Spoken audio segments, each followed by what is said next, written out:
ವೇದಿಕೆಯಲ್ಲಿರುವಂಥ ಎಲ್ಲ ಗಣ್ಯರೇ, ಹಿರಿಯರಾದ ವೆಂಕಟಸ್ವಾಮಿಯವರೇ, ಮಾಜಿ ಶಾಸಕರಾದ ಕುಮಾರಸ್ವಾಮಿ ಅವರು ಸಹಿತ ಎಲ್ಲ ಗಣ್ಯರೇ, ಬಂಧುಗಳ ಸ್ನೇಹಿತರೆ, ಕಳಸ ಗ್ರಾಮ ಪಂಚಾಯಿತು ಕರ್ನಾಟಕ ರಾಜ್ಯದಲ್ಲಿ ಬಹುದೊಡ್ಡ ಗ್ರಾಮ ಪಂಚಾಯಿತಿಗಳಲ್ಲಿ ಒಂದು. ಕಳಸ ತಾಲೂಕಾದ ನಂತರ ತಾಲೂಕಿನ ಮುಖ್ಯ ಕೇಂದ್ರ ನಗರಾಡಳಿತ ಆಗುವುದು ಸ್ವಾಭಾವಿಕ ರೂಢಿ. ಆವಾಗ ಸ್ವಲ್ಪ ಜಿಜ್ಞಾಸೆ ಬರುತ್ತೆ. ಕೆಲವರು ಹೇಳ್ತಾರೆ, ಇಲ್ಲ ಇಲ್ಲಿ ಗ್ರಾಮ ಪಂಚಾಯತ್ ಹೇಗೆ ಬಿಡಬೇಕು, ಗ್ರಾಮೀಣ ಕೃಪಾಂಗ ಸಿಗುತ್ತೆ, ನಮ್ಗೆ ತೆರಿಗೆಯಲ್ಲಿ ಸ್ವಲ್ಪ ಪರಿಶೀಲನೆ ಸಮಸ್ಯೆಗಳು ಸರಿಯಾಗುತ್ತೆ, ಗ್ರಾಮ ಪಂಚಾಯತ್ ಆಗಿ ಉಳಿಬೇಕು, ಇಲ್ಲಿ ಆಶ್ರಯ ಧನ ಸಿಗುತ್ತೆ, ಬಡವರ ಕಲ್ಯಾಣ ಯೋಜನೆ ಸಿಗುತ್ತೆ ಅನ್ನೋರು ಇದ್ದಾರೆ. ಇಲ್ಲ ಸ್ವಲ್ಪ ಹೆಚ್ಚು ಅನುದಾನ ಬರುತ್ತೆ ನಗರಾಡಳಿತ, ಅದರಿಂದ ನಗರಸಭೆ ಆಗಬೇಕು ಅನ್ನೋರು ಇದ್ದಾರೆ. ಇವೆಲ್ಲವರ ಮಧ್ಯೆ ಕಳಸ ಗ್ರಾಮ ಪಂಚಾಯಿತು ಒಂದು ಪಟ್ಟಣ ಪಂಚಾಯಿತಿನಲ್ಲಿರುವಷ್ಟು ತೆರಿಗೆ ಸಂಗ್ರಹಣೆ ಮಾಡಿ ಹೆಚ್ಚು ಕಡಿಮೆ ವಾರ್ಷಿಕ 1 ಕೋಟಿ ಮೀರಿದಂತ ಅನುದಾನ ಸಂಗ್ರಹಣೆ ಮಾಡುವುದರ ಮೂಲಕ ಒಂದು ಮಾದರಿ ಗ್ರಾಮ ಪಂಚಾಯತ್ ಆಗಿ ತನ್ನ ಅಸ್ತಿತ್ವವನ್ನು ಉಳಿಸಿಕೊಂಡಿದೆ ಅನ್ನೋದೇ ನಮಗೆಲ್ಲರಿಗೂ ಖುಷಿ. ತುಂಬಾ ಜನರಿಗೆ ಸರ್ಕಾರದ ಆಶಯ ವ್ಯಾಜ್ಯರಹಿತವಾಗಿರಬೇಕು, ವ್ಯಾಜ್ಯರಹಿತವಾಗಿರಬೇಕು, ವ್ಯಾಜ್ಯರಹಿತವಾಗಿರಬೇಕು, ವ್ಯಾಜ್ಯರಹಿತವಾಗಿರಬೇಕು, ವ್ಯಸನ ಮುಕ್ತವಾದ ಗ್ರಾಮ ಪಂಚಾಯತ್ ಇರಬೇಕು, ವ್ಯಸನ ಮುಕ್ತವಾದಂತಹ ಗ್ರಾಮ ಪಂಚಾಯತ್ ಇರಬೇಕು, ತ್ಯಾಜ್ಯ ಗ್ರಾಮ ಪಂಚಾಯತ್ ಇರಬಾರ್ದು, ವ್ಯಾಜ್ಯಗಳಿರಬಾರ್ದು. ಈ ಗ್ರಾಮ ಪಂಚಾಯತಿಯಲ್ಲಿ ನಿಮ್ಮ ಸಾಮಾಜಿಕ ನ್ಯಾಯ ಸಮಿತಿ ಅಂತ ಇದೆ, ಅದಕ್ಕೆ ಈಗ ಉಪಾಧ್ಯಕ್ಷರು ಅಧ್ಯಕ್ಷರ ಅಲ್ಲ, ವರಿಷ್ಠ ಮಹಿಳಾ ಅಧ್ಯಕ್ಷ. ಈ ಸಾಮಾಜಿಕ ನ್ಯಾಯ ಸಮಿತಿ ಏನ್ ಹೇಳುತ್ತಂದ್ರೆ, ಈ ಗ್ರಾಮ ಪಂಚಾಯತಿಯಲ್ಲಿ ಎಲ್ಲೇ ವ್ಯಾಜ್ಯ ಆದರೂ ಕೂಡ ಪೊಲೀಸ್ ಠಾಣೆ ಬಂದು ಗ್ರಾಮ ಪಂಚಾಯತಿಗೆ ಅರ್ಜಿ ಕೊಡಿ ಅಂತ ಹೇಳುತ್ತೆ. ಆ ಇಬ್ಬರನ್ನು ಕೊಡಿಸ್ತೇವೆ, ಕಾನೂನು ಹೇಳುತ್ತೆ, ಕಾಯ್ದೆ ಹೇಳುತ್ತೆ, ಸಬ್ ಇನ್ಸ್ಪೆಕ್ಟರ್ ಹೇಳ್ತಾರೆ, ವಕೀಲ ಹೇಳ್ತಾರೆ ಅಂತ ಯೋಚನೆ ಮಾಡಿ ಆ ವ್ಯಾಜ್ಯವನ್ನು ಪರಿಹಾರ ಮಾಡುವುದರ ಮೂಲಕ ವ್ಯಾಜ್ಯದಲ್ಲಿರುವಂತಹ ಗ್ರಾಮ ಪಂಚಾಯತ್ ನಿರ್ಮಾಣ ಆಗಬೇಕು ಅಂತೇಳಿ ಸಾಮಾಜಿಕ ನ್ಯಾಯ ಸಮಿತಿಯನ್ನ ಮಾಡಿರ್ತಾರೆ. ಆ ಕಾರಣಕ್ಕೆ ಮತ್ತಷ್ಟು ಶಕ್ತಿ ಕೊಡುವಂತ ಒಂದು ವ್ಯವಸ್ಥೆಗಳು ಆಗಬೇಕು ಅನ್ನೋದು ರೈತರ ಆಶಯ. ಇವತ್ತು ಭಾರತ ಸರ್ಕಾರ ಸೇರಿದಂತೆ ಕರ್ನಾಟಕ ಸರ್ಕಾರದ ಸಹಯೋಗದೊಡನೆ ಪ್ರತಿ ಗ್ರಾಮ ಪಂಚಾಯತಿಗೊಂದು ತ್ಯಾಜ್ಯ ಮುಕ್ತವಾದಂತಹ ಘಟಕ ಮಾಡಲಿಕ್ಕೆ ಯೋಚನೆ ಇದೆ. ತುಂಬಾ ಜನರಿಗೆ ನಮ್ಮನೆ ಕಸ ಎಲ್ಲ ತೆಗೆದು ರಸ್ತೆ ಹಾಕೋದು ಅಭ್ಯಾಸ ಆಗ್ಬಿಟ್ಟಿದೆ. ಎಲ್ಲ ಅದನ್ನ ಸಂಪೂರ್ಣ ಸ್ವಚ್ಛ ಮಾಡಿ ಆ ತ್ಯಾಜ್ಯವನ್ನು ವಿಂಗಡಿಸಿ ಆ ತ್ಯಾಜ್ಯದ ಮೂಲಕ ನಮ್ಮ ಗ್ರಾಮ ಪಂಚಾಯತ್ ತ್ಯಾಜ್ಯರಹಿತವಾದಂತಹ ಗ್ರಾಮ ಪಂಚಾಯತ್ ಅಂತೇಳಿ ತೋರಿಸ್ಕೊಳ್ಳಿಕ್ಕೆ ಒಂದು ಅವಕಾಶ ಇರುತ್ತೆ. ಅದನ್ನು ಅತ್ಯಂತ ಪರಿಣಾಮಕಾರಿಯಾಗಿ ಮಾಡಿದಂತಹ ಗ್ರಾಮ ಪಂಚಾಯತ್ಗಳು ಇವೆ. ವ್ಯಸನ ಮುಕ್ತವಾದಂತಹ ಗ್ರಾಮ ಪಂಚಾಯತ್ ಅಂದ್ರೆ ಕೆಲವು ಗ್ರಾಮ ಪಂಚಾಯತ್ಗಳಲ್ಲಿ ಮದ್ಯದ ಅಂಗಡಿಗಳಿಲ್ಲ, ಮದ್ಯದ ಅಂಗಡಿಗಳಿಲ್ಲದಂತ ಗ್ರಾಮ ಪಂಚಾಯತ್ ನಾನು ಕಂಡಿದ್ದೆ. ಅದರತ್ತ ಕುಡುಕರಿಲ್ಲ ಅಂತ ಹೇಳಿಲ್ಲ, ಅಲ್ಲೆಲ್ಲ ಸ್ವಲ್ಪ ನಿಯಂತ್ರಣ ಮಾಡಲಿಕ್ಕೆ ಶ್ರಮ ಮಾಡ್ತಾರೆ. ಒಂದು ಗ್ರಾಮ ಪಂಚಾಯತ್ ಅನ್ನು ಸರ್ಕಾರದಂತೆ ಕೆಲಸ ಮಾಡಬೇಕು ಅಂತ ಹೇಳುವಾಗ ನಾನು ಮತ್ತು ಪ್ರಾಣೇಶರು ಮತ್ತು ಈ ಗ್ರಾಮ ಪಂಚಾಯತ್ ಸದಸ್ಯರಿಂದ ಆಗಿದ್ದು ಸಂದರ್ಭದಲ್ಲಿ ನಾವೆಲ್ಲ ಒಟ್ಟಾಗಿ ಕೆಲಸ ಮಾಡೋದು. ಬೇರೆ ಬೇರೆ ಕಾರಣಕ್ಕೆ ನಾನು ಪಾರ್ಲಿಮೆಂಟ್ ಸದಸ್ಯರಿದ್ದೆ. ಈ ಸದನದ ಅತ್ಯಂತ ಎತ್ತರದ ಸ್ಥಾನದಲ್ಲಿ ಉಪಸಭಾಪತಿಗಳು ಸಭಾಪತಿ ಸ್ಥಾನದಲ್ಲಿದ್ದಾಗ ನಾನು ಖುಷಿ ಪಡೋದು. ನಮ್ಮ ಪ್ರಾಣೇಶರು ಸದನದಲ್ಲಿ ಸಭಾಪತಿಯವರ ಪೀಠದಲ್ಲಿ ಕೂತ್ಕೊಂಡು ನಮಗೆಲ್ಲ ಆಜ್ಞೆ ಮಾಡ್ತಾ ಇದ್ದಾರಲ್ಲ ಅಂತ ಹೇಳಿದ್ರೆ ಅದು ಪ್ರಜಾತಂತ್ರದ ಒಂದು ಸೊಬಗು ಅಂತೇಳಿ ನಾವೆಲ್ಲ ಬಹಳ ಪ್ರೀತಿಯಿಂದ ಗಮನಿಸಿದಂತ ಜನಗಳಿದ್ರು. ಎಲ್ಲ ಹಿನ್ನೆಲೆ ನಾವೆಲ್ಲ ಭಾವನೆ ಇರುವುದು, ಪಾರ್ಟಿ ಪಕ್ಷ ರಾಜಕಾರಣ ಅವೆಲ್ಲ ಒಟ್ಟೊಟ್ಟಿಗಿದ್ದು ಒಂದು ಗ್ರಾಮ ಪಂಚಾಯತ್ ಚೆನ್ನಾಗಿರುತ್ತೆ. ಆ ಗ್ರಾಮ ಪಂಚಾಯತ್ ಮಾದರಿ ಆಗುವಂತ ಮಟ್ಟಕ್ಕೆ ಬಂದ್ರೆ ಆ ಗ್ರಾಮ ಪಂಚಾಯತ್ ಮೂಲಕ ಇಡೀ ಗ್ರಾಮದ ಅಭಿವೃದ್ಧಿ ಆಗುತ್ತೆ ಅಂತ ಕನಸುಕೊಳ್ಳುವಂತ ಸಂದರ್ಭದಲ್ಲಿ ಕಳಸ ಗ್ರಾಮ ಪಂಚಾಯತ್ ಅವರು ಮೀನು ಮಾರುಕಟ್ಟೆಯ ಉದ್ಘಾಟನೆ ಮಾಡಿದ್ದಾರೆ ಮತ್ತು ಈ ನೂತನ ಸಭಾಭವನವನ್ನು ಉದ್ಘಾಟನೆ ಮಾಡಿದ್ದಾರೆ. ನಮ್ಮ ಗ್ರಾಮ ಸಭೆಗಳು ಇಲ್ಲೇ ನಡೆದ ಚಂದ ಅಂತ ಅನ್ಸುತ್ತೆ. ಗ್ರಾಮ ಸಭೆ ಅಂತ ಹೇಳಿದ್ರೆ 2-3 ರಾಜಕೀಯ ಪಕ್ಷಗಳು ಜಗಳ ಮಾಡುವಂತ ಸಭೆ ಅಲ್ಲ. ಆ ಗ್ರಾಮ ಸಭೆ ಹೇಗಿರ್ಬೇಕು ಅಂದ್ರೆ ಬಡವರ ಮನೆಗಳನ್ನ ಯಾರಿಗೆ ಬರಬೇಕು ಅಂತೇಳಿ ಗ್ರಾಮ ಪಂಚಾಯತಿಯಲ್ಲಿ ನಿರ್ಣಯ ಆಗಿದೆ. ಉದಾಹರಣೆಗೆ 10-20 ಮನೆ ಇದ್ರೆ ಒಂದು 100 ಅರ್ಜಿಗಳಿದ್ರೆ ಇಂಥ 100 ಜನ ಸೇರಿ ಹೇಳ್ತಾರೆ, ಈ ಬಡವರಿಗೆ ಒಂದು ಕೊಡಿ, ಈ ಬಡವರಿಗೆ ಒಂದು ಕೊಡಿ, ಈ ಅನಾಥರಿಗೆ ಒಂದು ಕೊಡಿ, ಈ ಬಳಿ ಜಾತ್ರೆಗೆ ಒಂದು ಕೊಡಿ ಅಂತ ಹೇಳಿದ್ದಾರೆ. ಅಲ್ಲಿ ಮಾಡಿರುವಂತಹ ನಿರ್ಣಯವನ್ನು ಸುಪ್ರೀಂ ಕೋರ್ಟ್ ಕೂಡ ಉದಾಹರಣೆ ಮಾಡಿ ಅಧಿಕಾರ ಇಲ್ಲ. ಯಾಕಂದ್ರೆ ಅದು ಗ್ರಾಮ ಸಭೆಯ ಪರಮಾಷ್ಟ ಸದನ ಅನ್ನೋದು ಈ ಪಂಚಾಯತ್ ರಾಜ್ ಕಾಯ್ದೆಯಲ್ಲಿರುವಂತಹ ಅಂಶ. ಎಲ್ಲವನ್ನೂ ಇಟ್ಕೊಂಡು ಒಂದು ಗ್ರಾಮ ಪಂಚಾಯತ್ ಮೂಲಕ ಬಡವರ ಕಲ್ಯಾಣ ಯೋಜನೆ ನಡೀಬೇಕು, ಒಂದು ಮಾದರಿ ಗ್ರಾಮ ಪಂಚಾಯತ್ ಆಗಿ ರೂಪುಗೊಳ್ಳಬೇಕು, ಗ್ರಾಮ ಪಂಚಾಯತ್ ಸಿಬ್ಬಂದಿಗಳು ಕೂಡ ಚೆನ್ನಾಗಿ ಕೆಲಸ ಮಾಡಬೇಕು, ಪಂಚಾಯತ್ ಸದಸ್ಯರು ಕೂಡ ಅವರು ವಿದ್ಯಾರ್ಥಿ ಕೆಲಸದಿಂದ ಚೆನ್ನಾಗಿ ಮಾಡಬೇಕು. ಯಾಕಂದ್ರೆ ನಮಗೆ ಅನುದಾನ ಬರೋದಿಲ್ಲ. ತುಂಬಾ ಜನ ಗ್ರಾಮ ಪಂಚಾಯತ್ ಅವರು ನಮಗೆ ನೀರು ಕೊಡಲಿಲ್ಲ ಅಂದಾಗ ನೀವು ಗ್ರಾಮ ಪಂಚಾಯತ್ ಮೆಂಬರ್ ಆಗಿ ವೋಟ್ ಹಾಕಿದ್ರೆ ನಂಗೆ ನೀರು ಬರ್ತಾ ಇಲ್ಲ ಅಂತಾರೆ. ಆದ್ರೆ ಹಳ್ಳಿ ಬಿಡಿಸ್ಕೊಳ್ಳೋದು ಮಾತ್ರ ಒಂದು ಅಧಿಕಾರ, ಓವರ್ಲ್ಯಾಕ್ ಮಾಡ್ಲಿಕ್ಕೆ ಒಂದು ಒಂದೊಂದು ಹಣ ಇಲ್ಲ, ಬಾವಿ ತೋಡಲಿಕ್ಕೆ ಒಂದೊಂದು ಹಣ ಇರೋದಿಲ್ಲ. ಹಾಗಾಗಿ ಜಿಲ್ಲಾ ಪಂಚಾಯತ್ಗಳು, ತಾಲೂಕು ಪಂಚಾಯತ್, ರಾಜ್ಯ ಸರ್ಕಾರ, ಕೇಂದ್ರ ಸರ್ಕಾರ ಕೊಟ್ಟಿರುವಂತಹ ಅನುದಾನಗಳ ಅನುಷ್ಠಾನ ಮಾಡುವಂತ ಜವಾಬ್ದಾರಿ ಗ್ರಾಮ ಪಂಚಾಯತಿಗೆ ತಂದುಕೊಂಡು ನಾವು ಅದರೊಂದಿಗೆ ಸರ್ಕಾರ ಕೊಟ್ಟು ಈ ಕಳಸ ಗ್ರಾಮ ಪಂಚಾಯತ್ ಒಂದು ಮಾದರಿ ಗ್ರಾಮ ಪಂಚಾಯತ್ ಆಗಲಿ. ಇನ್ನೆಲ್ಲ ನಾಳೆ ಒಬ್ಬ ಕವಿ ಒಂದು ಮಾತಾಡ್ತಾರೆ, ಭೂಮಿಗೆ ಬಿದ್ದ ಬೀಜ ಎದೆಗೆ ಬಿದ್ದ ಅಕ್ಷರ ಇಂದೆಲ್ಲ ನಾಳೆ ಫಲ ಕೊಡುವುದು, ಇವತ್ತೇ ಫಲ ಕೊಡುವುದಿಲ್ಲ. ಹಾಗಾಗಿ ಕಳಸ ಗ್ರಾಮ ಪಂಚಾಯತ್ ಅನ್ನೋದು ಒಂದು ಮಾದರಿ ಗ್ರಾಮ ಪಂಚಾಯತ್ ಆಗಲಿ. ಇಂದೆಲ್ಲ ನಾಳೆ ಕರ್ನಾಟಕ ರಾಜ್ಯದಲ್ಲಿ ಅತ್ಯುತ್ತಮ ಗ್ರಾಮ ಪಂಚಾಯತ್ ಅನ್ನುವಂಥ ಗೌರವಕ್ಕೆ ಪಾತ್ರರಾಗಲಿ ಎನ್ನುವಂತ ಈ ಕಾರ್ಯಕ್ರಮಕ್ಕೆ ಶುಭ ಹಾರೈಸಿ, ನನಗೆ ಮಣಿಪಾಲ ಮಾಹಿತಿ ಒಂದು ಕಾರ್ಯಕ್ರಮ ಇದೆ, ಹೋಗಿ ಒಂದು 3 ಗಂಟೆ ಆದರೂ ಬೇಕಾಗುತ್ತೆ. ನಾನು ಹೋಗಿ ಅನುಮತಿ ಕೊಡಬೇಕು ಅಂತ ನಾಡಿಸಿ ಮತ್ತು ಸಭಾಧ್ಯಕ್ಷರಿಗೆ ವಿನಂತಿ ಮಾಡಿ ಈ ಕಾರ್ಯಕ್ರಮಕ್ಕೆ ಶುಭ ಹಾರೈಸ್ತೇನೆ. ನಮಸ್ಕಾರ, ಧನ್ಯವಾದ. ರಂಗನಾಥ್ ಅವರೇ, ವೇದಿಕೆಯ ಮೇಲೆ ಉಪಸ್ಥಿತರಿರುವಂತಹ ಎಲ್ಲ ಗೌರವಾನ್ವಿತ ಮಾಜಿ ಅಧ್ಯಕ್ಷರುಗಳೇ, ಎಲ್ಲ ಮಾಜಿ ಉಪಾಧ್ಯಕ್ಷರುಗಳೇ, ಎಲ್ಲ ಗೌರವಾನ್ವಿತ ಸದಸ್ಯರುಗಳೇ, ಮುಂದೆ ಉಪಸ್ಥಿತರಿರುವಂತಹ ಮಾಜಿ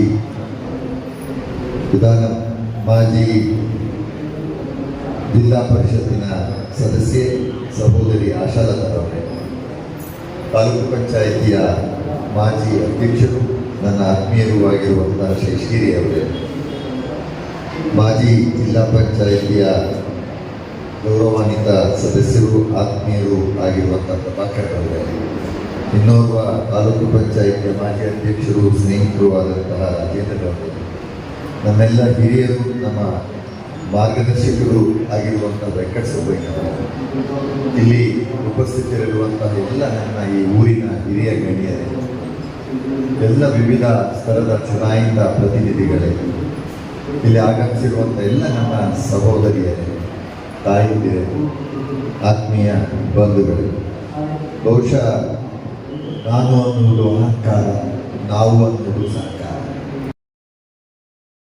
ಈ ಕೆಲಸ ಕಾರ್ಯಗಳಾಗಿರುತ್ತೆ. ಹಾಗಾಗಿ ಹಂತವಾಗಿ ಒಂದೇ ಮೆಟ್ಟಲಿನಿಂದ ನೇರವಾಗಿ 3ನೇ ಮೆಟ್ಟಲನ್ನು ಮೆಟ್ಟಲಿಕ್ಕೆ ಸಾಧ್ಯ ಇಲ್ಲ.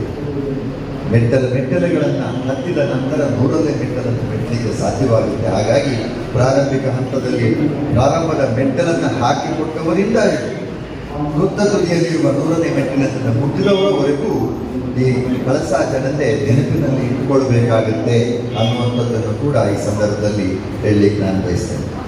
ಸಾಮಾನ್ಯವಾಗಿ ಗ್ರಾಮ ಪಂಚಾಯಿತಿ ಅಂತ ಹೇಳಿದ್ರೆ ಅನುದಾನದ ಕೊರತೆಗಳ ಅಡಿಯಲ್ಲಿ ಕೆಲಸವನ್ನು ಮಾಡುತ್ತೆ. ಅದಕ್ಕೆ ಒಂದು ಇತಿಮಿತಿಗಳ ಅಡಿಯಲ್ಲಿ ತನ್ನ ಕೆಲಸ ಕಾರ್ಯಗಳಿರುತ್ತೆ. ಅದರೊಳಗಡೆ ಈ ಇಡೀ ಇರುವಂತಹ ನಮ್ಮ ಏನು ಈ ಗ್ರಾಮ ಪಂಚಾಯಿತಿಯ ಒಳಗಡೆ ಆದಾಯವನ್ನು ತರುವಂತಹ ಒಂದು ವ್ಯವಸ್ಥೆಗಳಿದೆ, ಆದಾಯದ ತೆರಿಗೆಗಳು ಪ್ರಾಮಾಣಿಕವಾಗಿ ಗ್ರಾಮ ಪಂಚಾಯಿತಿಯ ಕಟ್ಟುವಂಥ ಜವಾಬ್ದಾರಿಗಳು ಕೂಡ ಸಾರ್ವಜನಿಕರಲ್ಲಿ ಇರಬೇಕಾಗುತ್ತೆ. ಈ ಯಾರು ಆದಾಯ ತೆರಿಗೆಗಳನ್ನು ಕಟ್ತಾರೆ ಅದು ಗ್ರಾಮ ಪಂಚಾಯಿತಿಗೆ ಅಲ್ಲ ಅನ್ನೋದು ತಮಗೆ ಗೊತ್ತಿರಬೇಕಾಗುತ್ತೆ. ಅದು ಪುನಃ ನಿಮಗಳಿಗೆ ಸಲ್ಲುವಂಥದ್ದೇ ಆ ತೆರಿಗೆಗಳು, ಅದರಿಂದ ಆಗುವಂಥ ಅಭಿವೃದ್ಧಿ ಕಾರ್ಯಗಳು. ಇವತ್ತು ಎಲ್ಲ ಕಾರ್ಯಗಳು ನಾನು ಮೊದಲೇ ಹೇಳಿದೆ, ಎಲ್ಲ ಕಾರ್ಯಗಳನ್ನು ಕೂಡ ಗ್ರಾಮ ಪಂಚಾಯಿತಿ ಅಡಿಯಲ್ಲಿ ಮಾಡಲಿಕ್ಕೆ ಸಾಧ್ಯ ಇಲ್ಲದಿದ್ರೂ ಕೂಡ ಅವರೇ ಇತಿಮಿತಿ ಒಳಗಡೆ ಕೆಲಸ ಕಾರ್ಯಗಳನ್ನು ಮಾಡುವ, ರಸ್ತೆ ದೀಪಗಳಿರ್ಬೋದು, ರಸ್ತೆಗಳಲ್ಲಿ ಕೆಲವು ಕೆಲಸ ಕಾರ್ಯಗಳನ್ನು ಮಾಡುವಂಥದ್ದು, ಕುಡಿಯುವ ನೀರಿನ ವ್ಯವಸ್ಥೆಗಳಿರ್ಬೋದು, ಸ್ವಚ್ಛತೆಯನ್ನು ಕಾಪಾಡುವಂಥದ್ದಿರ್ಬೋದು, ಇವೆಲ್ಲವೂ ಗ್ರಾಮ ಪಂಚಾಯಿತಿ ಅಡಿಯಲ್ಲಿ ಬರುವಂಥದ್ದು. ಅದಕ್ಕೆ ಪೂರಕವಾದ ವಾತಾವರಣವನ್ನು ನಿರ್ಮಾಣ ಮಾಡಿಕೊಡುವಂಥದ್ದು ಸಾರ್ವಜನಿಕರ ಕರ್ತವ್ಯ ಅಂತೇಳಿ ಈ ಸಂದರ್ಭದಲ್ಲಿ ನಾನು ಹೇಳಿ ಬಯಸ್ತೇನೆ. ಬಹುಶಃ ಯಾವತ್ತೂ ಅಷ್ಟೇ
ಗ್ರಾಮ ಪಂಚಾಯತಿ ಆವರಣದೊಳಗೆ ನಾನು ಎಲ್ಲೂ ನೋಡಲಿಲ್ಲ.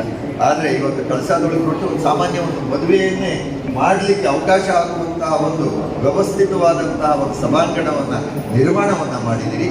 ಅಲ್ಲಿಗೆ ನಿಮ್ಮ ಕಳಸಾದ ಶಕ್ತಿ ಎಷ್ಟಿದೆ, ಕಳಸಾದ ಗ್ರಾಮ ಪಂಚಾಯಿತಿಯ ಸದಸ್ಯರು ಅಧ್ಯಕ್ಷರ ಇಚ್ಛಾಶಕ್ತಿಗಳೆಷ್ಟಿದೆ.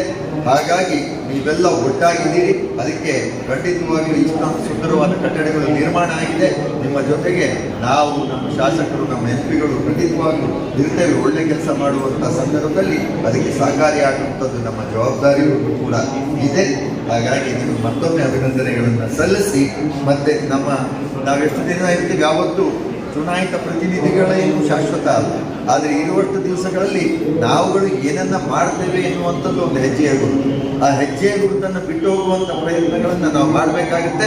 ಯಾಕೆ ಅಂತ ಹೇಳಿದ್ರೆ ಮುಂದಿನ ದಿವಸ ಬರುವಂಥವರಿಗೆ ಆ ಹೆಜ್ಜೆಯ ಗುರುತುಗಳು ಕಾಣಬೇಕಾಗುತ್ತೆ. ಅದಕ್ಕಿಂತ ಮುಂದೆ ಹೋಗುವಂಥ ಒಂದು ವ್ಯವಸ್ಥೆಯನ್ನು ನಿರ್ಮಾಣ ಮಾಡಿಕೊಳ್ಳಿಕ್ಕೆ ಈ ಹೆಜ್ಜೆ ಗುರುತುಗಳು ಅವಕಾಶವನ್ನು ಮಾಡಿಕೊಡ್ಬೇಕಾಗತ್ತೆ ಅಂತ ಹೇಳಿ ಆ ಹೆಜ್ಜೆ ಗುರುತುಗಳನ್ನು ಬಿಟ್ಟು ಹೋಗುವಂಥ ಗ್ರಾಮ ಪಂಚಾಯಿತಿಯ ಗೌರವಾನ್ವಿತ ಸದಸ್ಯರಿಂದ ಹಿಡಿದು ಮೇಲಿನವರಿಗೆ ಚುನಾಯಿತ ಪ್ರತಿನಿಧಿಗಳು ಎಲ್ಲರೂ ಮಾಡೋಣ ಅಂತ ಈ ಸಂದರ್ಭದಲ್ಲಿ ಹೇಳ್ತಾ ಮತ್ತೊಮ್ಮೆ ನಿಮ್ಮೆಲ್ಲರಿಗೂ ತುಂಬಾ ಅಭಿನಂದನೆಗಳು. ಈಗಾಗಲೇ BSc ಅಧಿಕಾರಿಗಳ ಜೊತೆ ಸಹ ಮಾತನಾಡಿದ್ದಾರೆ. ಬಯಸ್ಬೇಡಿದ್ದೇನೆ ಅಂತ ಹೇಳೋದು ಬೇಡ. ನಮ್ಮ ಕಳಸಾ ತಾಲೂಕಿನ ಸಮಸ್ತ ನಾಗರಿಕರಿಗೂ ಸಹ ಸ್ವಾಗತವನ್ನ ಬಯಸ್ತಾ ಇದ್ದೇವೆ. ಹಾಗೆ ಇನ್ನೊಂದು ವಿಶೇಷತೆ ಯಾಕೆ ಅಂತ ಹೇಳಿದ್ರೆ, ಈ ಸಂದರ್ಭದಲ್ಲಿ ನಾನು ಉಪಾಧ್ಯಕ್ಷನಾದಾಗ ನಮ್ಮ CS ಆಗಿ ಗೋಪಾಲಕೃಷ್ಣ ಅವರಿದ್ದರು. ಹಿಂದೆ ನಮಗೆ ಈ ಒಂದು ಬಿಲ್ಡಿಂಗಿಗೆ ಅನುಮತಿ ಕೊಡಲಿಕ್ಕೆ ಪ್ರಭುರವರೆಲ್ಲ ನಿರಾಕರಣೆ ಮಾಡಿದಾಗ ಅವರ ಹತ್ರ ಹೋಗಿ ನಾವು ಕೇಳಿಕೊಂಡು ಇಲ್ಲಿಗೆ ಬಂದು ನೋಡಿಕೊಂಡು, ಇಲ್ಲ ಗ್ರಾಮ ಪಂಚಾಯತಿ ಚೆನ್ನಾಗಿ ಮಾಡಿ, ಯಾಕೆಂದ್ರೆ ನಮ್ಮದೇ ಅನುದಾನ ಆದರೂ 30 ಲಕ್ಷಕ್ಕೆ ಜಿಲ್ಲಾ ಮಟ್ಟದ ಕಾರ್ಯನಿರ್ವಹಣಾಧಿಕಾರಿಗಳ ಅನುಮತಿ ಬೇಕಿತ್ತು. ಹಿಂದಿನವರು ಕೊಟ್ಟಿರಲಿಲ್ಲ. ಅವರು ಬಂದು ಕೊಟ್ಟು ನಮ್ಮ ಈ ಒಂದು ಕಟ್ಟಡಕ್ಕೆ ತುಂಬಾ ಸಹಕರಿಸಿದ್ರು. ಅವರು ಈ ನಮ್ಮ ಜಿಲ್ಲೆಯಲ್ಲೂ ಇಲ್ಲ, ಎಲ್ಲೇ ಇರಲಿ, ಆದರೆ ಅವರನ್ನು ನಾವು ಯಾವಾಗಲೂ ನೆನೆಸ್ಕೊಳ್ತಾ ಅವರಿಗೆ ಅವರ ಅನುಪಮ ಸ್ಥಿತಿಯಲ್ಲಿ ಹೃತ್ಪೂರ್ವಕವಾದ ಅವರಿಗೆ ಒಂದು ಸ್ವಾಗತವನ್ನ ಕೋರ್ತಾ, ಹಾಗೂ ಇಲ್ಲಿ ಉಪಸ್ಥಿತರು ನಮ್ಮ ಗ್ರಾಮ ಪಂಚಾಯಿತಿಯ PDO ಅವರು, ಲೆಕ್ಕ ಪರಿಶೋಧಕರು, ಸಿಬ್ಬಂದಿಗಳು, ಗ್ರಾಮ ಪಂಚಾಯಿತಿಯ ನೌಕರರು, ಹಾಗೂ ಇಲ್ಲಿ ಸೇರಿರ್ತಕ್ಕಂತಹ ಸಮಸ್ತ ನಮ್ಮ ತಾಲೂಕಿನ ಎಲ್ಲ ಜನರಿಗೂ ಸ್ವಾಗತವನ್ನು ಕೋರ್ತಾ, ಈ ಒಂದು ಇದಕ್ಕೆ ಶ್ರಮಿಸಿದಂತ ಎಲ್ಲರಿಗೂ ಸ್ವಾಗತವನ್ನು ಕೋರ್ತಾ ನನ್ನ ಸ್ವಾಗತವನ್ನು ನಮಿಸುತ್ತೇನೆ. ನಮ್ಮ ಗೌರವಿತ ಎಲ್ಲ ಸದಸ್ಯರು ನೇತೃತ್ವ ಗೌರವಿಸುತ್ತಾರೆ.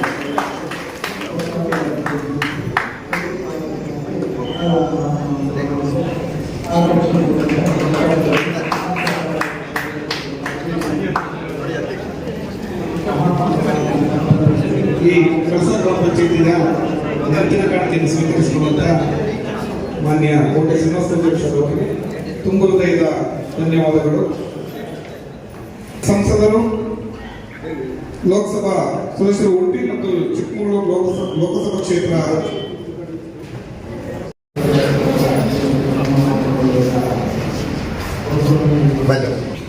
ತದನಂತರ ತೋರ್ಬೆಲ್ಲನ್ನು ಕೇಳಿದಾಗ ತೋರ್ಬೆರಳು ಹೇಳುತ್ತೆ, ನಾನು ಎಲ್ಲರೂ ತೋರಿಸೋದು ನಾನು ಇಲ್ಲಿದ್ರೆ ಗುರುತು ಮಾಡಲಿಕ್ಕೆ ಯಾರೂ ಸಾಧ್ಯವೇ ಇಲ್ಲ. ಹಾಗಾಗಿ ನಾನೇ ದೊಡ್ಡವರು. ಮತ್ತೇನೆ 3ನೇ ಬೆರಳು ರಾಜ್ಯವಾಗಿ ದೊಡ್ಡವರು. 4ನೇ ಬೆರಳನ್ನು ಕೇಳಿದಾಗ 4ನೇ ಬೆರಳು ಹೇಳುತ್ತೆ, ಯಾವುದೇ ನಿಶ್ಚಿತಾರ್ಥಗಳು, ಯಾವುದೇ ವಜ್ರ ವೈಡೂರುಗಳನ್ನು ಧರಿಸುವಂಥವನು ನಾನು 4ನೇ ಬೆಟ್ಟು. ಹಾಗಾಗಿ ನಾನೇ ದೊಡ್ಡವರು. ಕೊನೆಯ ಬೆರಳನ್ನ ನಿಂತಿರುತ್ತೆ. ಅವಾಗ ಬ್ರಹ್ಮ ಕೇಳ್ತಾನೆ, ನೋಡಪ್ಪ, ಎಲ್ಲರೂ ದೊಡ್ಡವರು ನಾನು ಅಂತ ಹೇಳ್ತದೆ, ನೀನು ಇಷ್ಟಪ್ಪ ಇದೆಯಾ, ಇಷ್ಟುದ್ದೆ, ನೀನು ಹೇಗೆ ದೊಡ್ಡವನಾಗಕ್ಕೆ ಸಾಧ್ಯ? ನೋಡಿ ಸ್ವಾಮಿ, ಯಾರ ಅತಿಥಿಗಳು ಬಂದರೆ ಮುಂದೆ ನಿಂತು ನಮಸ್ಕಾರ ಮಾಡಿದಾಗ ಮುಂದೆ ನಿಲ್ಲುವಂಥವ್ರು ನಾನು, ಹಾಗೆ ನಾನು ದೊಡ್ಡವರು ಅನ್ನುವಂಥದ್ದೇ ನಾನು ಹೇಳ್ತೇನೆ. ಆಯ್ತು, ನೀವೆಲ್ಲರೂ ಸರಿಸಮಾನರು ದೊಡ್ಡವರು. ಆದರೆ ನಿಮಗೊಂದು ಒಳಗಡೆ ಅವ್ರು ದೊಡ್ಡವರು ಅಂತ ನಿಶ್ಚಯವನ್ನು ಮಾಡ್ತೇವೆ. ಒಂದು ಹಾಲಿನ ಕುಡಿಕೆಯನ್ನು ತಂದು ಟೇಬಲ್ ಮೇಲೆ ಇಟ್ಟಂತ ಬ್ರಹ್ಮ ಇಡಲಿಕ್ಕೆ ಹೇಳ್ತಾನೆ, ಇಡ್ತಾರೆ. ಅವಾಗ ಹೆಬ್ಬೆಟ್ಟಿಗೆ ಹೇಳ್ತಾನೆ, ನೀನೆಂದು ಹೆಬ್ಬೆಟ್ಟು ಪ್ರಯತ್ನವನ್ನು ಮಾಡುತ್ತೆ, ಆಗೋದಿಲ್ಲ. ತೋರ್ಬೆರಳಿಗೆ ಹೇಳ್ತಾನೆ, ತೋರ್ಬೆರಳಿ ಎತ್ತುತ್ತೆ, ಒಂದೇ ಬೆಟ್ಟಿನಿಂದ ಎತ್ತಕ್ಕೆ ಸಾಧ್ಯವಾಗೋದಿಲ್ಲ. ಮಧ್ಯದ ಬೆರಳಿರುತ್ತೆ, ಮಧ್ಯದ ಬೆರಳಿಂದ ತುಂಬಾನೇ ಎತ್ತಲಿಕ್ಕೆ ಪ್ರಯತ್ನ ಮಾಡ್ತಾನೆ, ಆಗೋದಿಲ್ಲ. ಹೀಗೆ 5 ಬೆಟ್ಟುಗಳು ಒಬ್ಬೊಬ್ಬರೇ ಪ್ರಯತ್ನ ಮಾಡಿದ್ರೆ ಯಾರತ್ರೂ ಆಗೋದಿಲ್ಲ.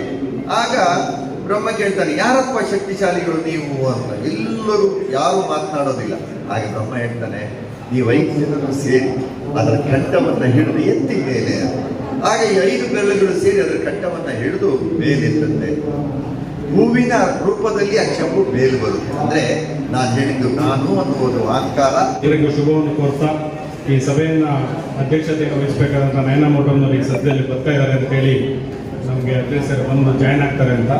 ಹಾಗೆ ಅದರ ಅನುಪಸ್ಥಿತಿಯಲ್ಲಿ ನಮ್ಮ ಗ್ರಾಮ ಪಂಚಾಯತಿ ಅಧ್ಯಕ್ಷರಾದ ಶ್ರೀಮತಿ ಸುನೀತಾ ಕುಮಾರಿ ಅವರೇ ಮತ್ತು ವಿಧಾನ ಪರಿಷತ್ನ ಉಪಸಭಾಪತಿಗಳು ಮತ್ತು ನಮ್ಮ ಗ್ರಾಮ ಪಂಚಾಯತಿ ಸದಸ್ಯರ ಪ್ರತಿನಿಧಿಯಾದಂಥ ಎಂ ಕೆ ಪ್ರಾಣೇಶಣ್ಣ ಅವರೇ ಹಾಗೂ ಮಾನ್ಯ ಸಂಸದರಾದ ಶ್ರೀನಿವಾಸ ಪೂಜಾರ್ ಅವರೇ, ಉಪಾಧ್ಯಕ್ಷರೇ ಮತ್ತು ಗ್ರಾಮ ಪಂಚಾಯತಿ ಎಲ್ಲ ಸದಸ್ಯರೇ, ಸಹ ಸದಸ್ಯರೇ ಹಾಗೂ ವೇದಿಕೆ ಮುಂಭಾಗದಲ್ಲಿ ಉಪಸ್ಥಿತರಿರುವಂಥ ಮಾಜಿ ಶಾಸಕರೇ, ಮಾಜಿ ಜಿಲ್ಲಾ ಪಂಚಾಯತಿ ಸದಸ್ಯರುಗಳೇ ಹಾಗೂ ತಾಲೂಕ್ ಪಂಚಾಯತಿ ಸದಸ್ಯರುಗಳೇ, ಎಲ್ಲರೂ ಊರಿನ ಎಲ್ಲ ಪ್ರಮುಖರು.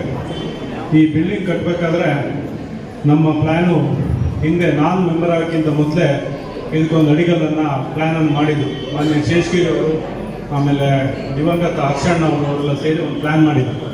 ಅದೇ ರೀತಿ ಪ್ಲ್ಯಾನ್ ಮಾಡ್ತಿರ್ಬೇಕಾದ್ರೆ ಆಮೇಲೆ ಅವರು ಮುಗಿದ ಮೇಲೆ ನಮಗೆ ಅವಕಾಶ ಸಿಕ್ಕಿದಾಗ ನಾವು ಇದ್ದು ಆಗಲಿಲ್ಲ, ಮತ್ತೆ ಅವಕಾಶ ಸಿಕ್ಕಿದಾಗ ಇದನ್ನು ರೀಪ್ಲ್ಯಾನ್ ಮಾಡಿಬಿಟ್ಟು ಕೆಳಗಡೆ ಶಾಪಿಂಗ್ ಕಾಂಪ್ಲೆಕ್ಸು ಮತ್ತು ಬೇರೆ ಎಲ್ಲ ವ್ಯವಸ್ಥೆ ಮಾಡಿ ಮೇಲ್ಗಡೆ ಕಚೇರಿ ನಿರ್ಮಾಣ ಮಾಡಬೇಕು ಅಂತ ಉದ್ದೇಶ ಇತ್ತು. ಅವಾಗ ಏನಾಯ್ತು ಅಂದರೆ ಲಾಸ್ಟ್ 5 ವರ್ಷದ ಹಿಂದೆ ನಮಗೆ ಅನುದಾನದ ಕೊರತೆ ಆಯಿತು. ಹಾಗಾಗಿ ಕೆಳಗಡೆ ಬಾಡಿಗೆ ಕ್ಷೇತ್ರ ಒಳಗಡೆ ಈ ಶುಭ ಸಂದರ್ಭದ 8ನೇ ದಿವಸವಾದ ದುರ್ಗಾಷ್ಟಮಿಯ ಈ ದಿವಸ ಕಳಸ ಗ್ರಾಮ ಪಂಚಾಯಿತಿಯ ಸಭಾಂಗಣ ಹಾಗೂ ಮಾರುಕಟ್ಟೆಯ ಉದ್ಘಾಟನೆ ಈ ಸಮಾರಂಭದ ಅಧ್ಯಕ್ಷತೆಯನ್ನು ನಮ್ಮ ಮಾನ್ಯ ವಿಧಾನಸಭಾ ಸದಸ್ಯರು ಬಂದು ನಡೆಸ್ಕೊಡಬೇಕಿತ್ತು. ಬರ್ತಾ ಇದ್ದಾರೆ, ದಾರಿಯಲ್ಲಿದ್ದಾರೆ. ಅವರ ಅನುಪಮ ಸ್ಥಿತಿಯಲ್ಲಿ ಅವರಿಗೆ ಗ್ರಾಮ ಪಂಚಾಯಿತಿಯ ಪರವಾಗಿ ಸ್ವಾಗತವನ್ನು ಕೋರ್ತಾ ಇದ್ದೇನೆ. ಹಾಗೆ ಈಗ ಕಾರ್ಯಕ್ರಮದ ಅಧ್ಯಕ್ಷತೆಯನ್ನು ವಹಿಸಿರ್ತಕ್ಕಂತಹ ನಮ್ಮ ಕಳಸ ಗ್ರಾಮ ಪಂಚಾಯಿತಿ ಅಧ್ಯಕ್ಷರಾದ ಸುನೀತಾ ಕುಮಾರಿ ಅವರಿಗೆ ಗ್ರಾಮ ಪಂಚಾಯಿತಿಯ ಪರವಾಗಿ ಸ್ವಾಗತವನ್ನು ಕೋರ್ತಾ ಇದ್ದೇನೆ. ವೇದಿಕೆಯಲ್ಲಿ ಉಪಸ್ಥಿತರಿರುವ ನಮ್ಮ ಈ ಭಾಗದ ಸಂಸದರಾದ ಕೋಟ ಶ್ರೀನಿವಾಸ ಪೂಜಾರಿ ಅವರು ಉಪಸ್ಥಿತರಿದ್ದಾರೆ. ಅವರಿಗೂ ಸಹ ಸ್ವಾಗತವನ್ನು ಕೋರ್ತಾ ಇದ್ದೇನೆ. ನಮ್ಮ ಈ ಕಾರ್ಯಕ್ರಮಕ್ಕೆ ಬರಬೇಕು ಅಂತೇಳಿ ಪ್ರಾಣೇಶಣ್ಣ ಅವರನ್ನು ಕೇಳ್ಕೊಂಡಾಗ ನಾನು ಕೇಳಿದೆ. ಅವಾಗ ಒಪ್ಪಿ, ಇಲ್ಲ ಬೆಳಗ್ಗೆನೇ ಬರ್ತೀನಿ, ಮಧ್ಯಾಹ್ನ ತನಕ ನಿಮ್ಮೊಟ್ಟಿಗೆ ಇರ್ತೀನಿ ಅಂತ ಹೇಳಿ ಬಂದು ಕಾರ್ಯಕ್ರಮಕ್ಕೆ ಸರಿಯಾಗಿ ಬಂದು ಉಪಸ್ಥಿತರಿದ್ದಾರೆ. ಅವರಿಗೆ ನಮ್ಮ ಗ್ರಾಮ ಪಂಚಾಯಿತಿಯ ಪರವಾಗಿ ಸ್ವಾಗತವನ್ನು ಕೋರ್ತಾ ಇದ್ದೇವೆ. ಗ್ರಾಮ ಪಂಚಾಯಿತಿಯ ಉಪಾಧ್ಯಕ್ಷರಾದ ಭಾಸ್ಕರ್ ಅವರು ಉಪಸ್ಥಿತರಿದ್ದಾರೆ. ಅವರಿಗೂ ಸಹ ಗ್ರಾಮ ಪಂಚಾಯಿತಿಯ ಪರವಾಗಿ ಸ್ವಾಗತವನ್ನು ಕೋರ್ತಾ ಇದ್ದೇವೆ. ಕಳಸ ತಾಲೂಕಿನ ಇಒ ಆಗಿರ್ತಕ್ಕಂಥ ಸುದೀಪ್ ರವರು ಉಪಸ್ಥಿತರಿದ್ದಾರೆ. ಅವರಿಗೂ ಸಹ ಸ್ವಾಗತವನ್ನು ಕೋರ್ತಾ ಇದ್ದೇವೆ. ವೇದಿಕೆ ಮೇಲೆ ಇರತಕ್ಕಂತಹ ಎಲ್ಲ ಗ್ರಾಮ ಪಂಚಾಯಿತಿ ಸದಸ್ಯರಿಗೂ ಸಹ ಸ್ವಾಗತವನ್ನು ಕೋರ್ತಾ ಇದ್ದೇವೆ. ಹಾಗೆ ಉಪಸ್ಥಿತ ಇರತಕ್ಕಂತಹ ಮಾಜಿ ಶಾಸಕರಾದ ಕುಮಾರಸ್ವಾಮಿ ಅವರು ಆಗಮಿಸಿದ್ದಾರೆ. ಅವರಿಗೂ ಸಹ ಸ್ವಾಗತವನ್ನು ಕೋರ್ತಾ ಇದ್ದೇವೆ. ಹಾಗೆಯೇ ಜಿಲ್ಲಾ ಪಂಚಾಯಿತಿ ಅಧ್ಯಕ್ಷರುಗಳು, ತಾಲೂಕು ಪಂಚಾಯಿತಿ ಅಧ್ಯಕ್ಷರುಗಳು, ವಿವಿಧ ಪಕ್ಷದ ಮುಖಂಡರುಗಳು, ವ್ಯವಸ್ಥಾಪನಾ ಸಮಿತಿ ಅಧ್ಯಕ್ಷರುಗಳು ಎಲ್ಲರೂ ಉಪಸ್ಥಿತರಿದ್ದಾರೆ. ಯಾಕೆಂದರೆ ನಾವು ಕಾರ್ಯಕ್ರಮದಲ್ಲಿ ಪ್ರೋಟೋಕಾಲ್ ಅನ್ನು ಮಾನ್ಯ ಉಪಸಭಾಪತಿಗಳು, ಕರ್ನಾಟಕ ವಿಧಾನ ಪರಿಷತ್ ಎಂ ಕೆ ಪ್ರಾಣೇಶ್ವರ್ ಅವರು ಈ ಸಭೆಯನ್ನು ಉದ್ದೇಶಿಸಿ ಮಾತನಾಡಬೇಕಂತ ಕೇಳ್ಕೊಳ್ತೀನಿ. ಮಾತನಾಡಿರುವಂತಹ ಎಂ ಕೆ ಪ್ರಾಣೇಶ್ವರ್ ಅವರಿಗೆ ನಮ್ಮ ಎಲ್ಲ ಪರವಾಗಿ ತುಂಬ ಧನ್ಯವಾದಗಳು. ಈಗಾಗಲೇ ಆಗಮಿಸಿರುವಂಥ ಮಾನ್ಯ ಶಾಸಕರು ಶ್ರೀಮತಿ ನಯನ ಮೊಟ್ಟಮ್ಮ ಮೇಡಮ್, ವಿಧಾನಸಭಾ ಕ್ಷೇತ್ರ ಮೂಡಿಗೆರೆ, ಕರ್ನಾಟಕ ಸರ್ಕಾರ ಬೆಂಗಳೂರು, ಇವರಿಗೆ ನಮ್ಮ ನಿಮ್ಮೆಲ್ಲರ ಪರವಾಗಿ ತುಂಬ ಹೃದಯದ ಸ್ವಾಗತವನ್ನು ಕೊಡ್ತಿದ್ದೇನೆ. ಮಾನ್ಯ ಮಾಜಿ ಜಿಲ್ಲಾ ಪಂಚಾಯತ್ ಸದಸ್ಯರಂತ ಪ್ರಭಾಕರ್ ಗೌಡರು ಮಾತಾಡಬೇಕಂತ ಶಾಸಕರು ಈ ಸಭೆಯನ್ನು ಉದ್ದೇಶಿಸಿ ಮಾತಾಡಬೇಕು ಅಂತ ಕೇಳ್ಕೊತಿದ್ವಿ. ನಯನ ಮೊಟ್ಟಮ್ಮ ಮೇಡಮ್ ಅವರಿಗೆ ಇದು ವೇದಿಕೆಯನ್ನು ವತಿಯಿಂದ ಒಂದು ಸನ್ಮಾನ ಕಾರ್ಯಕ್ರಮ ಇದೆ.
ಹಾಗೂ ಗ್ರಾಮ ಪಂಚಾಯತಿಯ ಸಭಾಂಗಣ ಉದ್ಘಾಟನೆಯಾಗಿದೆ. ಅದರ ಪರವಾಗಿ ಎಲ್ಲ ಅಧ್ಯಕ್ಷರು, ಉಪಾಧ್ಯಕ್ಷರು ಹಾಗೂ ಎಲ್ಲ ಸದಸ್ಯರುಗಳಿಗೂ ಹಾಗೂ ಮಾಜಿ ಅಧ್ಯಕ್ಷರುಗಳು, ಮಾಜಿ ಸದಸ್ಯರುಗಳಿಗೂ ಅಭಿನಂದನೆ ಹೇಳ್ತಾ ನಾನು ಜಾಸ್ತಿ ಮಾತಾಡೋಕ್ಕೆ ಹೋಗೋದಿಲ್ಲ. ಯಾಕೆಂತ ಹೇಳಿದರೆ ಇನ್ನೂ ತುಂಬ ಜನ ಮಾತಾಡೋದಿದ್ದಾರೆ, ಮತ್ತು ದುರ್ಗಾ ಸಮಿತಿಗೆ ಹೋಗುವಂಥ ಕಾರ್ಯಕ್ರಮ ಇದೆ. ಹಾಗಾಗಿ ನಿಮಗೆ ದೇವರೆಲ್ಲ ಒಳ್ಳೇದು ಮಾಡಲಿ.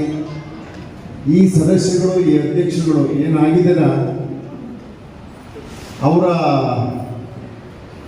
ಏನು ಕಾರ್ಯ ಮಾಡಿದಾರ ಅದನ್ನು ಮುಂದೆ ಬರುವಂಥ ಸದಸ್ಯರುಗಳು ಕೂಡ ಇದನ್ನು ಅಳವಡಿಸಿಕೊಳ್ಳಿ ಅನ್ನೋ ಮಾತನ್ನು ಈ ಸಂದರ್ಭದಲ್ಲಿ ಹೇಳಬೇಕಾಗ್ತದೆ.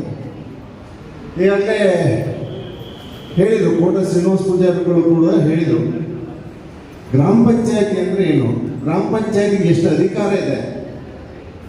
ಕೋರ್ಟ್ ಕೂಡ ಒಂದು ನಿರ್ಣಯ ಮಾಡಿದರೆ ಕೋರ್ಟ್ ಕೂಡ, ಸುಪ್ರೀಂ ಕೋರ್ಟ್ ಕೂಡ ಅದನ್ನು ಕ್ವಶನ್ ಮಾಡೋಕ್ಕೆ ಆಗೋದಿಲ್ಲ ಅನ್ನೋ ಮಾತನ್ನು ಕೂಡ ಹೇಳಿದರು. ಅಷ್ಟು ಗ್ರಾಮ ಪಂಚಾಯತಿಗೆ ಶಕ್ತಿ ಕೊಡುವಂಥ ಕಾರ್ಯ ಸರ್ಕಾರಗಳು ಮಾಡಿದೆ. ಇದನ್ನು ನಾವು ಅರ್ಥಕೊಂಡು ಏನು ಗ್ರಾಮ ಪಂಚಾಯತ್ ಸದಸ್ಯಗಳಿರ್ಬೋದು, ಅಧ್ಯಕ್ಷಗಳಿರ್ಬೋದು, ಎಲ್ಲ ಸಂದರ್ಭದಲ್ಲೂ ಇದನ್ನು ಒಳ್ಳೇದು ಮಾಡಬೇಕಾಗ್ತದೆ. ಅಧಿಕಾರನ ದುರುಪಯೋಗ ಮಾಡ್ದೇ ಈ ಥರ ಎಲ್ಲ ವ್ಯವಸ್ಥೆ ಮಾಡಬೇಕಾಗ್ತದೆ ಅನ್ನೋ ಮಾತನ್ನು ಹೇಳ್ತಾ ನನ್ನನ್ನು ಈ ಸಭೆಗೆ ಕರೆದು ಮಾತಾಡಲಿಕ್ಕೆ ಅವಕಾಶ ಮಾಡಿಕೊಟ್ಟಂಥ ತಮ್ಮ ಎಲ್ಲರಿಗೂ ಅನಿಸ್ತಾ ನನ್ನ ಮಾತುಗಳನ್ನ ಮುಗಿಸ್ತೇನೆ. ಎಲ್ರಿಗೂ ಧನ್ಯವಾದ. ಇಂದಿನ ಈ ಒಂದು ಸಭೆಯಲ್ಲಿ ವಿಧಾನ ಪರಿಷತ್ತಿನ ಗೌರವಾನ್ವಿತ ಉಪಾಧ್ಯಕ್ಷರಾದ ಪ್ರಾಣೇಶ್ ಅವರೇ ಹಾಗೂ ನಮ್ಮ ಕ್ಷೇತ್ರದ ಗೌರವಾನ್ವಿತ ಶಾಸಕರೇ ಮತ್ತು ನಮ್ಮ ಗ್ರಾಮ ಪಂಚಾಯತಿಯ ಅಧ್ಯಕ್ಷರೇ ಮತ್ತು ಎಲ್ಲ ಉಪಾಧ್ಯಕ್ಷರೇ, ಎಲ್ಲ ಗೌರವಾನ್ವಿತ ಸದಸ್ಯರೇ, ನಿಜವಾಗ್ಲೂ ತುಂಬ ಸಂತೋಷ ಆಗ್ತಾಯಿದೆ. ಯಾಕಂದರೆ ಕಳಸದಂಥ ಒಂದು ಊರಿನಲ್ಲಿ ಇಷ್ಟು ದೊಡ್ಡ ಸುಸಜ್ಜಿತವಾದ ಕಟ್ಟಡವನ್ನು ಕಟ್ಟಿದ್ದಾರೆ ಅಂದರೆ ನಿಜವಾಗ್ಲೂ ಹೆಮ್ಮೆ ಪಡುವಂಥ ವಿಚಾರ. ಆದ್ದರಿಂದ ನಾನು ಪ್ರಪ್ರಥಮ ಬಾರಿಗೆ ಇಡೀ ನಾಗರಿಕರ ಪರವಾಗಿ ಕಳಸ ಗ್ರಾಮ ಪಂಚಾಯತ್ ಅಧ್ಯಕ್ಷರು, ಉಪಾಧ್ಯಕ್ಷರು, ಎಲ್ಲ ಸದಸ್ಯರಿಗೆ ಅಭಿನಂದನೆ. ತುಂಬ ಕಟ್ಟುನಿಟ್ಟಾಗಿ ಹಿಂದೆ ಒಬ್ಬರು ವೀರೇಂದ್ರ ಪಾಟೀಲ್ ಗೌರ್ಮೆಂಟಲ್ಲಿ ಯಾರೊಬ್ಬರು ಮಂತ್ರಿ ಇದ್ರು, ಭಾರಿ ಹಣಕಾಸಿನೆಲ್ಲ ಒಟ್ಟಾಗ್ತಿದ್ರು, ರಾಜಶೇಖರ್ ಮೂರ್ತಿ. ಹಾಗೆ ಇವತ್ತು ಇಲ್ಲೂ ಅಷ್ಟೇ ಒಳ್ಳೆ ಇಷ್ಟು ಅನುದಾನ ಇವತ್ತೇನಾದ್ರು ಬಂದಿದ್ರೆ ಇವರೊಂದು 2-3 ಜನ ಸದಸ್ಯರುಗಳು, ನಮ್ಮ ಗೌರ್ಮೆಂಟ್ ಸಂತೋಷ್ ಅವರು, ರಂಗನಾಥ್ ಅವರು, ಕಾರ್ತಿಕ್ ಶಾಸ್ತ್ರಿ, ಇವರೆಲ್ಲರ ಒಂದು ಹಿಡಿತ ಏನಂತ ಗ್ರಾಮ ಪಂಚಾಯತಿಯಲ್ಲಿ ಇದರಿಂದ ಸಾಧ್ಯ ಆಗಿದೆ ಅಂತ ನಾನು ಅಂದ್ಕೊಳ್ತೀನಿ. ಇಲ್ಲದಿದ್ರೆ ಭಾರಿ ಕಷ್ಟ ಕೆಲಸ. ನಾವು ಹಿಂದೆ ಈಗಾಗಲೇ ಹೇಳಿದ್ರು ಸಂತೋಷ್ ಅವರು, ಹರ್ಷ ಕಾಲೆಲ್ಲ ಇದ್ದಾಗ ಭಾರಿ ಪ್ರಯತ್ನ ಪಟ್ಟಿದ್ದು, ಏನಾದರೂ ಮಾಡಿ ನಮ್ಮ ಒಳ್ಳೆ ಅತ್ಯುತ್ತಮವಾದ ಕಟ್ಟಡ ಕಟ್ಟಬೇಕು, ಗ್ರಾಮ ಪಂಚಾಯತ್ ಆಗಬೇಕು. ಆದರೆ ಆ ಸಂದರ್ಭದಲ್ಲಿ ನಮ್ಗೆ ಆಗಲಿಲ್ಲ, ಅನುದಾನಗಳು ಸಿಗಲಿಲ್ಲ. ನಾವು ಬರೀ ಸರ್ಕಾರದ ಅನುದಾನನೇ ಕಾಯ್ತಾ ಕೂತು ನಮ್ಗೆ ಸಿಗಲಿಲ್ಲ. ಆದರೆ ಇವತ್ತು ಇವರೆಲ್ಲ ಸೇರಿ ಸರ್ಕಾರದ ಅನುದಾನ ಬಿಟ್ಟು ಬುದ್ಧಿವಂತಿಕೆಯಿಂದ ಈ ಒಂದು ಹಣನ ಕ್ರೋಢೀಕರಿಸಿ ಇವತ್ತು ಕೆಲಸ ಮಾಡಿದ್ರೆ ಮತ್ತೊಮ್ಮೆ ಅವರಿಗೆ ಇಡೀ ಊರಿನ ಪರವಾಗಿ ನಾನು ಹೃತ್ಪೂರ್ವಕ ಅಭಿನಂದನೆಗಳು ಸಲ್ಲಿಸ್ತಾ, ಶಾಸಕರು ಈ ಸಭೆಯನ್ನು ಉದ್ದೇಶಿಸಿ ಮಾತಾಡಬೇಕು ಅಂತ ಕೇಳ್ಕೊತೀನಿ. ನೈನಾ ಮೊಟ್ಟಮ್ಮ ಮೇಡಮ್ ಅವರಿಗೆ ಇದು ವೇದಿಕೆಯನ್ನು ಏನಿವತ್ತು ಕಳಸ ಗ್ರಾಮ ಪಂಚಾಯಿತಿಯ ನೂತನ ಸಭಾಂಗಣ ಕಟ್ಟಡ ಹಾಗೂ ಒಂದು ಮಾರುಕಟ್ಟೆ ಮಳಿಗೆಗಳ ಉದ್ಘಾಟನಾ ಸಮಾರಂಭಕ್ಕೆ ಈಗ ತಾನೇ ಬಂದು ಹೋದ ನಮ್ಮ ಲೋಕಸಭಾ ಸಂಸದರಾದ ಶ್ರೀನಿವಾಸ ಪೂಜಾರಿ ಸರ್ ಅವರೇ ಹಾಗೂ ನಮ್ಮೆಲ್ಲರ ಹಿರಿಯರು ಹಾಗೂ ನಮ್ಮ ವಿಧಾನ ಪರಿಷತ್ತಿನ ಉಪಸಭಾಪತಿಗಳಾದ ಪ್ರಾಣೇಶಣ್ಣ ಅವರೇ ಹಾಗೂ ನಮ್ಮ ಗ್ರಾಮ ಪಂಚಾಯಿತಿಯ ಅಧ್ಯಕ್ಷರಾದ ಸುನೀತಾ ಅಕ್ಕ ಅವರೇ, ನಮ್ಮ ಇಲ್ಲಿ ಉಸ್ತುವಾರಿಯಾಗಿ ಬಂದಿರುವ ಕಾರ್ಯನಿರ್ವಹಣಾ ಅಧಿಕಾರಿಗಳೇ ಹಾಗೂ ವೇದಿಕೆ ಮೇಲಿರುವ ಎಲ್ಲ ನಮ್ಮ ಗ್ರಾಮ ಪಂಚಾಯಿತಿಯ ಸದಸ್ಯರುಗಳೇ, ಗೌರವಾನ್ವಿತ ಗ್ರಾಮ ಪಂಚಾಯಿತಿಯ ಸದಸ್ಯರುಗಳೇ, ಯಾಕಂದ್ರೆ 29 ಜನ ಇದ್ದೀರಾ, ಎಲ್ಲರದ್ದು ಹೆಸರು ಗೊತ್ತಿಲ್ಲ. ಮತ್ತೆ ಇಲ್ಲಿ ಬಂದಿರುವ ಎಲ್ಲ ನನ್ನ ಪಕ್ಷದ ಹಿರಿಯ ಮುಖಂಡರುಗಳು, ಪ್ರಭಾಕರಣ ಬಂದಿದ್ದೀರಾ, ರಾಜೇಂದ್ರನ, ಶ್ರೇಣಿಕನ, ತುಂಬಾ ಜನ ಇಲ್ಲಿ ನನ್ನ ಜೊತೆ ಬಂದಿದ್ದೀರಾ ಹಾಗೂ ಎಲ್ಲ ಬೇರೆ ಪಕ್ಷದ ಎಲ್ಲ ಹಿರಿಯರೇ ಹಾಗೂ ಇಲ್ಲಿ ಬಂದಿರುವ ಎಲ್ಲ ಸ್ಥಳೀಯ ಬಂಧುಗಳೇ, ಈಗ ತಾನೇ ಮಾತಾಡಿದ ಶೇಷಗಿರಿ ಸರ್ ನಾನು ಮಾತಾಡಬೇಕಾದಂಥ ವಿಚಾರ ಹೇಳೇ ಬಿಟ್ರು. ನನ್ನ ಕ್ಷೇತ್ರದಲ್ಲಿ ಅತ್ಯಂತ ದೊಡ್ಡ ಗ್ರಾಮ ಪಂಚಾಯಿತಿ ಅಂದರೆ ಇದು ಕಳಸ ಗ್ರಾಮ ಪಂಚಾಯಿತಿ. ಇಲ್ಲೇ ಎಲ್ಲ ಗ್ರಾಮ ಪಂಚಾಯಿತಿಗಳಿಗೆ ಹೋಲಿಕೆ ಮಾಡಿದ್ರೆ 29 ಸದಸ್ಯರುಗಳಿರುವ ಹೊಂದಿರುವ ಇದು ಗ್ರಾಮ ಪಂಚಾಯಿತಿ. ನಾನು ಪ್ರಾಣೇಶನ ಒಂದಿಲ್ಲ, ಯಾಕಂದ್ರೆ ನಿಮ್ಮ ವಾರ್ಡಿಗೆ ನೀವೆಲ್ಲ ಸೀಮಿತರಲ್ಲ. ಬಟ್ ಆದ್ರೆ 29 ಜನ ಆಗ್ಬಿಟ್ಟು ಒಗ್ಗಟ್ಟಾಗಿ ಕೆಲಸ ಮಾಡೋದು ತುಂಬಾ ಸುಲಭವಾದ ವಿಚಾರ ಅಲ್ಲ. ಯಾಕಂದ್ರೆ ನಾವು ನೋಡಿದೀವಿ 5-6 ಮೆಂಬರ್ಸ್ ಇರೋ ಗ್ರಾಮ ಪಂಚಾಯಿತಿಯಲ್ಲೇ ಸಾಕಷ್ಟು ಕಷ್ಟಗಳು, ಸಾಕಷ್ಟು ಮಾತುಗಳು, ಪಕ್ಷದಲ್ಲಿ ಭೇದ ಭಾವಗಳು ಬರೋದು ಸಹಜ. ಬಟ್ ಆದ್ರೆ ನೀವು ಇವತ್ತು ಇಷ್ಟೊಂದು ಜನ ಸೇರ್ಕೊಂಡು ವಿಕೇಂದ್ರೀಕರಣದ ಜವಾಬ್ದಾರಿ ತಗೊಂಡು ನೀವು ಈ ಒಂದು ಕೆಲಸನ ನಿಮ್ಮ ಆದಾಯದಲ್ಲಿ ಮಾಡಿದೀರಾ ಅಂದ್ರೆ ನಿಜವಾಗ್ಲೂ ನಾವು ಅದಕ್ಕೆ ನಾವು ಬೆಂತಕ್ಬೇಕಾಗುತ್ತೆ. ನಾವಿವತ್ತು ಜನಪ್ರತಿನಿಧಿಗಳಾಗಿ ಹೇಳಬೇಕಾಗುತ್ತೆ, ಶಬಾಷ್, ನೀವು ಇಷ್ಟು ಒಳ್ಳೆ ಕೆಲಸ ಏನು ಅನ್ಕೊಳ್ತೀನಿ. ಮತ್ತೆ ನಮ್ಮ ಸಂಸದರ ಹತ್ರನೂ ನೀವು ಕೇಳಿ ಅಂತ ನಾನು ಭಾವಿಸ್ತೀನಿ. ಆರ್ಥಿಕವಾಗಿ ಬಲಾಢ್ಯರಾಗಿದ್ದು ಅದನ್ನು ಯುಟಿಲೈಸ್ ಮಾಡಬೇಕಲ್ಲ ಸರಿಯಾಗಿ. ಇಷ್ಟು ದೊಡ್ಡ ಪಂಚಾಯಿತಿಯಾಗಿ, ಯಾಕಂದ್ರೆ ನನಗೆ ಗೊತ್ತಿದೆ ಸಣ್ಣ ಸಣ್ಣ ವಿಚಾರಕ್ಕೂ ಇವರಲ್ಲಿ ಸಾಕಷ್ಟು ವಾದ ವಿವಾದಗಳು ನಡೆಯುತ್ತೆ ಈ ಗ್ರಾಮ ಪಂಚಾಯಿತಿಯಲ್ಲಿ.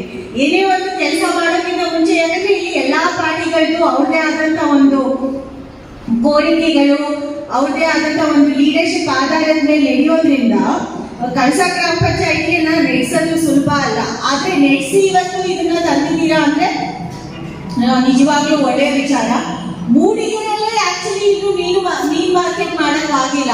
ಅಲ್ಲಿ ಮಾಡಬೇಕು ಅಂತ ಪಟ್ಟಣ ಪಂಚಾಯಿತಿಯವರು ಸುಮಾರು ವರ್ಷದಿಂದ ಮಾಡ್ಲಿಕ್ಕೆ ಪ್ರಯತ್ನ ಮಾಡ್ತಾ ಇದ್ದಾರೆ.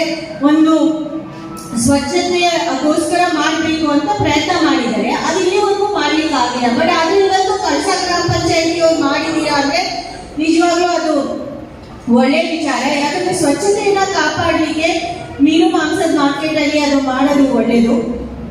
ಆಮೇಲೆ ನನಗೆ ಏನ್ ಅನಿಸ್ತು ಅಂದ್ರೆ ಮಳೆ ಸದ್ಯದಲ್ಲಿ ಮುಗಿಯುತ್ತೆ, ಅಕ್ಟೋಬರ್ 15ನೇ ತಾರೀಕು ಮೇಲೆ ನಾವು ಕೆಲಸಗಳನ್ನ ಶುರು ಮಾಡಬಹುದು ಅಂತ ನಾನು ಖಂಡಿತ ಈ ವೇದಿಕೆ ಮೇಲೆ ನಾನು ಜವಾಬ್ದಾರಿ ರೀತಿಯಲ್ಲಿ ಹೇಳ್ತಾ ಇದ್ದೀನಿ. ಈಗ ನಾವು ಸದ್ಯಕ್ಕೆ 5 ಕೋಟಿ ಇಟ್ಟಿದ್ದೀವಿ ರೋಡಿಗೆ. ಆಮೇಲೆ ಇನ್ನೊಂದು 6 ಕೋಟಿ ಸ್ಯಾಂಕ್ಷನ್ ಆಗಿ ಬರುತ್ತೆ. ಇದೇ ಸೇಮ್ ರೋಡಿಗೆ ಬಾಳೂರಿಂದ ಏನು ಕಳಸಕ್ಕೆ ಬರಬೇಕಾಗಿರೋದು. ಸೊ ಇಲ್ಲಿ ದೇವಸ್ಥಾನದ ಮುಂದೆನೂ ಸ್ಯಾಂಕ್ಷನ್ ಆಗಿದೆ, ಮತ್ತೆ ಹಿರೇಬಳಿ ಪ್ಯಾಚು ಸ್ಯಾಂಕ್ಷನ್ ಆಗಿದೆ. ಅದೆಲ್ಲ ಕೆಲಸಗಳು ಇನ್ನೊಂದು ಯಾವುದು ಸ್ಯಾಂಕ್ಷನ್ ಆಗಿರೋದು ಅದು 5 ಕೋಟಿ ಆಗಿದೆ. ಇನ್ನೊಂದು 6 ಕೋಟಿ ಸ್ಪೆಷಲ್ ಫಂಡ್ ಅಲ್ಲಿ ಇಟ್ಟಿದ್ದೀನಿ. ಮತ್ತೆ ಕುದುರೆಮುಖಕ್ಕಾಗೋದು 13 ಕೋಟಿ ಕೆಲಸ ಆಗಬೇಕು. ಅದಕ್ಕೂ ನಾವು ವೇಟ್ ಮಾಡ್ತಾ ಇದ್ದೀವಿ. ಸೊ ಇದೆಲ್ಲ ಕೆಲಸ ಆಗದೆ ರಸ್ತೆ. ಸೊ ಟೆಕ್ನಿಕಲಿ ನೋಡಿದ್ರೆ 11 ಕೋಟಿ ಮತ್ತೆ 13 ಕೋಟಿ ಅಂದ್ರೆ 24 ಕೋಟಿ ಬರೀ ಕೆಲಸದ್ದು ಮೇನ್ ರೋಡ್ಸ್ ಇಟ್ಟಿದ್ದೀವಿ. ಸೊ ಈ ಕೆಲಸಗಳು ಆಗುತ್ತೆ. ದೇವರು ನವರಾತ್ರಿ ನಡೀತಾ ಇದೆ. ಆ ದೇವಿಯ ಆಶೀರ್ವಾದ ನಮ್ಮೆಲ್ಲರ ಮೇಲೆ ಇರಲಿ. ಕಳಸೇಶ್ವರ ಮತ್ತೆ ಅನ್ನಪೂರ್ಣೇಶ್ವರಿಯ ಆಶೀರ್ವಾದ ನಮ್ಮ ಮೇಲೆ ಎಲ್ಲರ ಮೇಲೆ ಇದ್ದು ಆ ಕೆಲಸಗಳು ಅಚ್ಚುಕಟ್ಟಾಗಿ ಯಾವ ರೀತಿ ನೀವು ಇವತ್ತು ಸಭಾಂಗಣನ ರೆಡಿ ಮಾಡಿದ್ದೀರಾ ಅದೇ ರೀತಿ ರೋಡ್ಗಳು ಕೂಡ ರೆಡಿ ಆಗುತ್ತೆ ಅಂತ ನಾನು ನಿಮಗೆಲ್ಲರಿಗೂ ಮಾತು ಕೊಡ್ತಾ ನಿಮಗೆಲ್ಲರಿಗೂ ಮತ್ತೊಮ್ಮೆ ಅಭಿನಂದನೆಗಳನ್ನ ಸಲ್ಲಿಸ್ತಾ ನನ್ನ ಮಾತಿಗೆ ವಿರಾಮವನ್ನು ಹೇಳ್ತೀನಿ. ಧನ್ಯವಾದಗಳು. ಜೈ ಹಿಂದ್. ಒಂದು ಸನ್ಮಾನ ಕಾರ್ಯಕ್ರಮ ಇದೆ.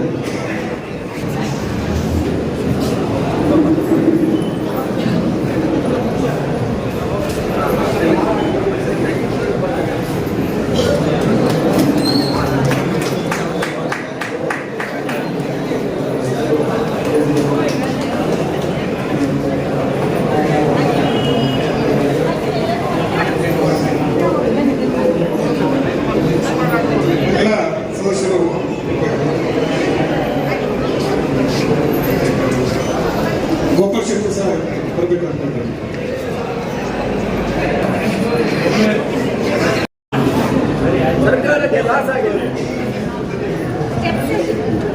ಇಂದಿನ ಕಾರ್ಯಕ್ರಮಕ್ಕೆ ವಿಡಿಯೋ ನೋಡಿದ್ದಕ್ಕೆ ಧನ್ಯವಾದಗಳು. ಮುಂದಿನ ವಿಡಿಯೋದಲ್ಲಿ ಸಿಗೋಣ. ಕ್ಷಣ ಕ್ಷಣದ ಸುದ್ದಿಗಾಗಿ ವೀಕ್ಷಿಸಿ ನ್ಯೂಸ್ ಕರ್ನಾಟಕ, ಸದಾ ನಿಮ್ಮ ಜೊತೆ.